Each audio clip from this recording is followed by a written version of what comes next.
Mammootty company നിർമ്മിക്കുന്ന മമ്മൂട്ടി വൈശാഖ് കോംബോയിലെ ചിത്രത്തിൻ്റെ ഇന്നത്തെ ലേറ്റ് നൈറ്റ് ഷോ റെക്കോർഡുകൾ നേടിയിരിക്കുകയാണ്. 224 ലേറ്റ് നൈറ്റ് ഷോ ആണ് ഒരു മലയാള സിനിമയ്ക്ക് ലഭിച്ചിരിക്കുന്നത്. 73 രാജ്യങ്ങളിൽ ഇന്ന് റിലീസായ മമ്മൂട്ടിയുടെ ടെർബോ ചിത്രം ലിയോയെ മറികടന്നുകൊണ്ട് സൗത്ത് ഇന്ത്യയിലെ തന്നെ ഏറ്റവും കൂടുതൽ ലൊക്കേഷനുകളിൽ റിലീസ് ചെയ്ത ചിത്രമെന്ന റെക്കോർഡ് നേടിയിരിക്കുകയാണ്. കൂടാതെ ചിത്രത്തിന് വളരെ മികച്ച പ്രതികരണമാണ് പ്രേക്ഷകരിൽ നിന്നും ലഭിച്ചുകൊണ്ടിരിക്കുന്നത്. മമ്മൂക്കയുടെ 73-ാം വയസ്സിലെ മാസ് മസാല ഫൈറ്റ് രംഗങ്ങളാണ് ചിത്രത്തിൽ ഉൾക്കൊള്ളിച്ചിരിക്കുന്നത്.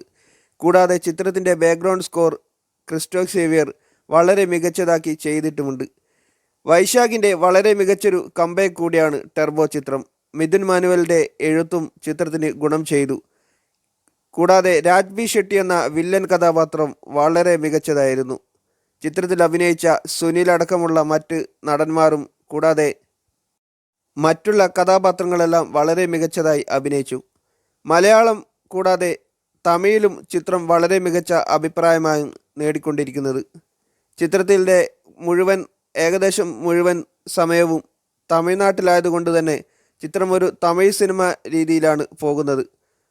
ഒരു ടിപ്പിക്കൽ മാസ് മസാല ചിത്രത്തിൻ്റെ എല്ലാ ചേരുവകളും അടങ്ങിയ ചിത്രത്തിൻ്റെ രണ്ടാം ഭാഗമാണ് വളരെ മികച്ചതായി വന്നത്.